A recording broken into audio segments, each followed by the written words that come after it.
며느리 앞에서 입 다물라는 시대는 끝났습니다. 시어머니도 참지 마세요. 변화하는 가족 구조 속 시어머니의 자리는 어디에 있는가?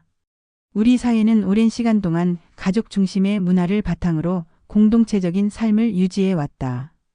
특히 전통적인 유교 문화가 뿌리내린 한국 사회에서는 가부장제와 함께 고부관계가 가족 내에서 중요한 축으로 작용해 왔다. 과거에는 시어머니의 말이 집안의 규율이자 중심이었고 며느리는 그 틀 안에서 조심스럽게 행동하며 집안의 질서를 따르는 것이 당연한 것으로 여겨졌다.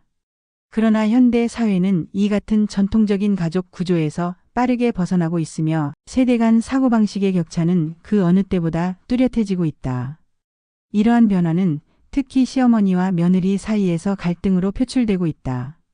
이제는 며느리가 시댁과 일정한 거리를 두고 자신의 삶의 방식을 지키려 하는 경우가 많아졌고 이에 대해 시어머니는 소외감, 박탈감, 그리고 때로는 분노를 경험하게 된다.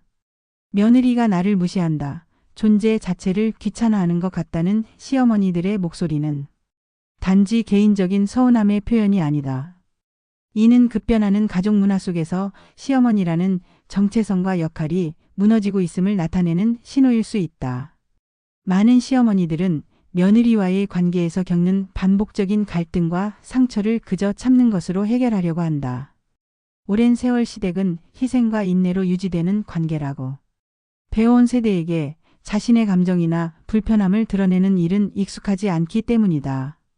그러나 이제는 그 인내가 오히려 자신을 병들게 한다는 사실을 더 이상 외면할 수 없다. 고령화 시대를 살아가는 지금 노년기의 가장 큰 스트레스 요인 중 하나가 관계 스트레스라는 연구 결과가 있을 정도로 이 문제는 단순한 감정적 갈등을 넘어 삶의 질과 정신 건강에 직결되는 문제로 확대되고 있다. 특히 고부관계는 단순히 두 사람 사이의 문제가 아니라 가족 전체의 심리적 균형과도 밀접한 관련이 있다. 며느리와의 갈등이 깊어질수록 자녀와의 소통은 단절되고 손주들과의 관계도 멀어진다. 결과적으로 시어머니는 자신이 가족 안에서 점점 투명한 존재로 전락하고 있다는 느낌을 받게 되며 이는 심각한 외로움과 우울감으로 이어질 수 있다. 더욱이 문제를 해결하고 싶어도 어디서부터 어떻게 접근해야 할지 몰라 더 깊은 무력감에 빠지게 된다. 하지만 여기서 한 가지 분명히 해야 할 점이 있다. 모든 며느리가 시어머니를 무시하는 것은 아니며 모든 시어머니가 일방적인 피해자라는 것도 아니다. 문제의 본질은 누가 옳고 그르냐가 아니라 서로 다른 가치관과 삶의 방식이 충돌하면서 생기는 오해와 단절에 있다. 며느리는 자신이 배우자와 함께 꾸린 독립된 가정을 지키려 하고 시어머니는 가족의 연속성과 자신이 쌓아온 가족 문화가 존중받길 바란다. 이 두 입장이 제대로 마주하지 못할 때 갈등은 깊어지고 상처는 회복되지 않은 채로 남는다. 그렇기에 이제는 참고 넘기는 방식에서 벗어나야 한다. 시어머니가 며느리의 태도나 언행에 상처받고 있다면 그 감정을 억누르기보다는 상황을 객관적으로 바라보고 스스로를 보호할 수 있는 방법을 모색해야 한다. 이는 단순히 관계 회복을 위한 전략이 아니라 노년기 삶의 질을 지키기 위한 필수적인 과정이다. 나의 자존감을 회복하고 며느리와의 갈등을 건강하게 풀어나가기 위해서는 지금까지와는 다른 접근과 태도가 필요하다. 이 글은 시어머니의 입장에서 겪게 되는 고부 갈등의 현실을 진단하고 더 이상 참지만은 말고 현명하게 대처하는 법을 함께 모색하기 위해 쓰였다. 며느리의 말 한마디에 상처받고도 속으로만 삼키는 수많은 시어머니들이 더 이상 외롭지 않게 그리고 더 이상 자신을 비하하지 않게 하기 위해서다. 변화된 가족 구조 속에서 시어머니의 자리를 되찾고 나다운 노년을 살아가기 위한 첫걸음이 바로 관계 속에서 나의 감정을 지키는 것임을 강조하고자 한다. 고부 갈등, 참지 말고 현명하게 대처하는 3가지 방법. 고부 갈등은 단순히 개인 간의 성격 차이나 오해에서 비롯되는 사소한 문제가 아니다.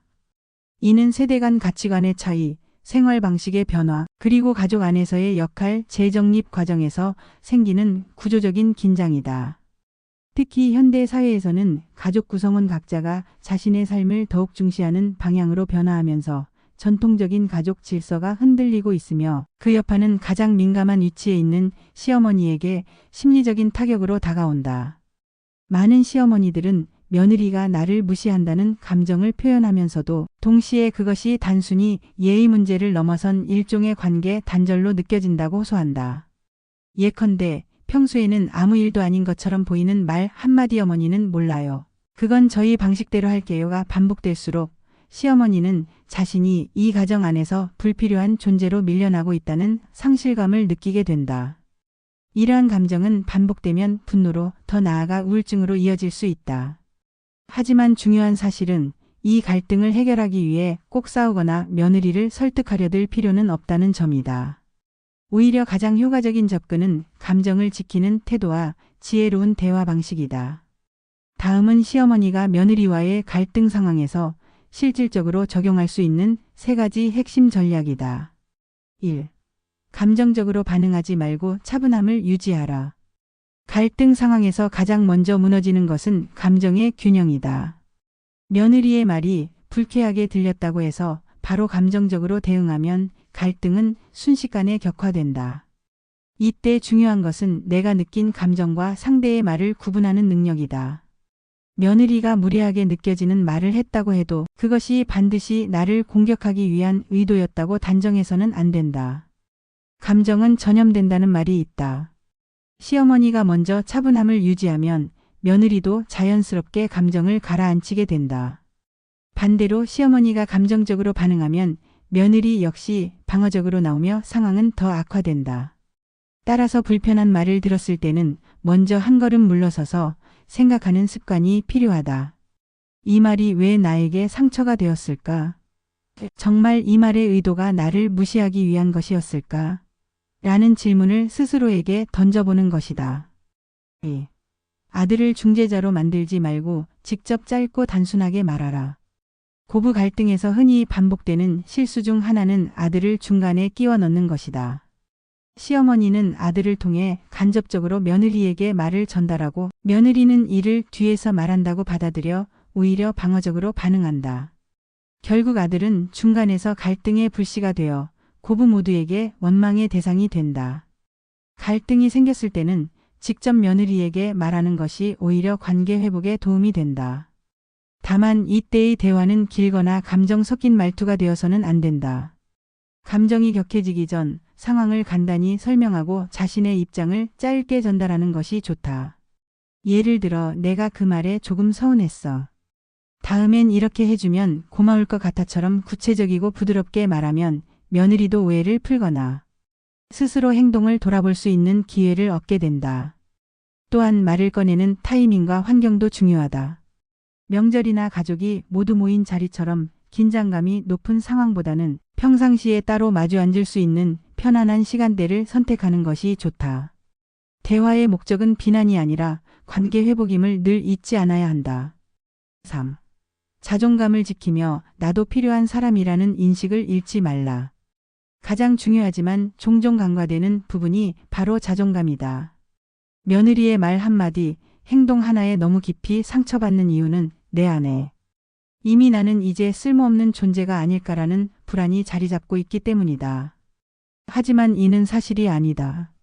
오히려 시어머니는 여전히 가족에게 필요한 존재이며 손주에게는 든든한 조부모이고 자식에게는 삶의 경험과 지혜를 전할 수 있는 중요한 역할을 가지고 있다. 자존감을 지키기 위해선 상대의 인정만을 기다릴 것이 아니라 스스로를 돌아보고 내가 어떤 방식으로 삶에 의미를 부여할 수 있을지를 고민해야 한다. 취미를 갖고 친구들과 교류하며 나만의 생활 리듬을 유지하는 것 또한 매우 중요하다. 시어머니가 스스로를 긍정적인 에너지로 채울수록 며느리와의 관계도 한층 부드러워질 수 있다.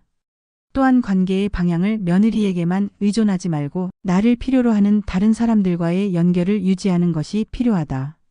예를 들어 손주와 시간을 보내는 것, 이웃들과 작은 모임을 가지는 것, 혹은 지역사회에서 자원봉사를 하는 등의 활동은 시어머니 자신의 정체성과 존재의 가치를 강화시키는 데 큰 도움이 된다. 이러한 방법들은 단순히 며느리와의 갈등을 줄이기 위한 테크닉이 아니라 시어머니가 자신의 삶을 주체적으로 꾸려가기 위한 핵심적인 전략이다. 고부 갈등은 완벽하게 사라질 수는 없지만 충분히 관리 가능한 갈등으로 바꿀 수 있다. 이를 위해 필요한 것은 감정을 조절하는 힘, 소통의 지혜, 그리고 무엇보다 나는 소중한 사람이라는 자존감이다. 이 세 가지를 갖추었을 때 시어머니는 더 이상 관계에 휘둘리는 존재가 아니라 관계를 이끌어가는 주체로 자리매김할 수 있다. 시어머니도 당당할 수 있습니다. 감정을 지키는 것이 곧 존엄을 지키는 길. 지금까지 우리는 시어머니들이 겪는 고부, 갈등의 현실과 그 속에서 자신을 지켜낼 수 있는 구체적인 방법들을 살펴보았다. 감정적으로 휘둘리지 않고 직접적이고 단순한 소통을 시도하며 스스로의 자존감을 회복하는 세 가지 전략은 단지 관계 개선의 기술을 넘어 시어머니의 삶 전반을 보다 건강하고 존엄하게 만드는 핵심 요소라고 할 수 있다. 결론적으로 시어머니는 누군가에게 의존하지 않아도 자신의 감정과 삶을 주체적으로 다스릴 수 있는 힘을 지닌 존재다. 그러나 현실은 여전히 녹록지 않다. 사회는 시어머니에게 모순된 역할을 요구한다. 한편으로는 배려 깊은 시어머니로서 며느리의 삶을 존중하길 바라면서도 다른 한편으로는 여전히 시댁의 역할을 강요하며 적절한 거리두기는커녕 불필요한 기대와 책임을 전가하는 경향이 있다. 그 사이에서 시어머니는 자신의 감정과 생각을 뒤로한 채 조심스럽게 침묵하는 경우가 많다. 말하지 않으면 오해가 쌓이고 감정은 응어리로 남는다. 결국 그 침묵은 관계의 단절로 때로는 건강의 악화로 이어지게 된다. 하지만 이 같은 악순환은 바꿀 수 있다. 가장 먼저 필요한 것은 참는 것이 미덕이라는 오래된 믿음을 내려놓는 것이다.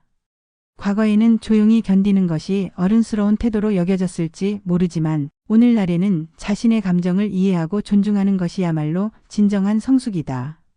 이는 시어머니가 이기적이라는 뜻이 아니라 오히려 자신과 가족을 모두 건강하게 지키려는 책임 있는 태도다. 참는 시어머니에서 지혜로운 시어머니로의 전환이 필요하다.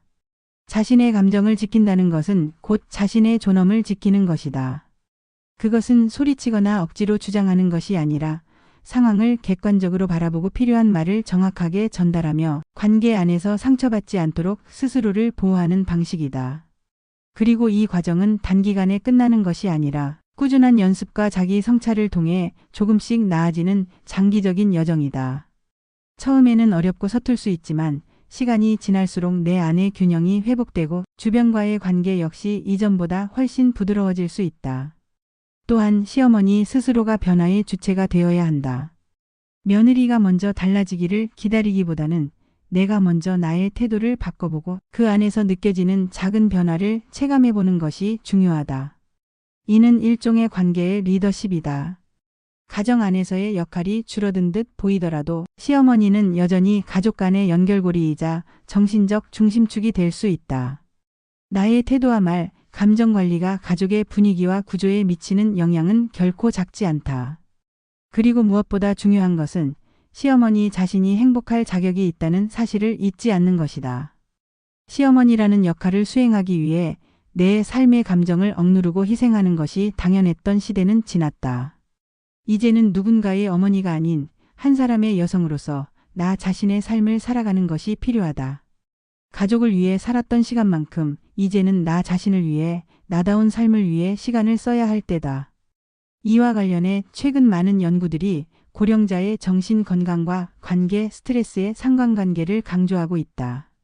관계에서 반복적으로 무시당하거나 배제당한다고 느끼는 경험은 심리적 스트레스뿐 아니라 만성질환의 발병률까지 높일 수 있다. 반면 자존감이 높고 사회적 관계가 원만한 고령자는 삶의 만족도가 높고 질병 회복력도 빠르다는 결과가 있다. 다시 말해 시어머니로서의 감정을 지키는 일은 단순히 기분의 문제가 아니라 건강한 노년기를 위한 가장 기본적인 자기 돌봄의 시작이라는 것이다. 더불어 며느리 역시 인간관계의 부담 속에서 나름대로의 스트레스를 겪고 있다는 점을 이해하는 것도 필요하다. 현대의 젊은 부부들은 부모 세대와는 다른 방식으로 가정을 꾸려나가고 있으며 그 속에서 며느리 역시 시댁과의 거리두기를 자립의 표현으로 받아들이는 경우가 많다. 이럴수록 시어머니는 며느리의 태도를 단순한 무례로 단정하기보다는 그것이 문화적, 세대적 차이에서 비롯된 것임을 이해하려는 노력이 필요하다. 이런 이해의 바탕 위에서 소통은 더 원활해지고 갈등은 조금씩 줄어들게 된다. 마지막으로 강조하고 싶은 것은 시어머니가 결코 혼자가 아니라는 사실이다. 고부 갈등을 겪는 이들은 생각보다 훨씬 많으며 그 갈등 속에서 상처받고 방황하는 사람들 역시 수없이 많다.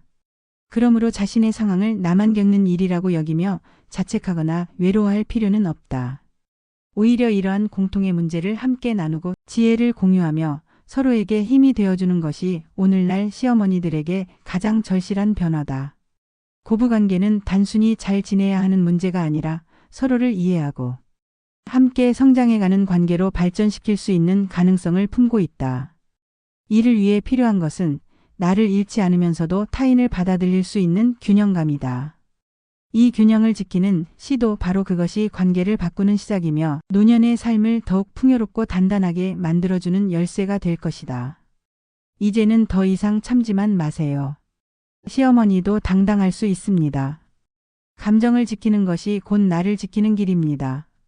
내 감정의 주인이 되고 관계의 흐름을 바꿀 수 있는 지혜로운 시어머니가 되는 것, 그것이 바로 건강하고 존엄한 노년의 시작입니다.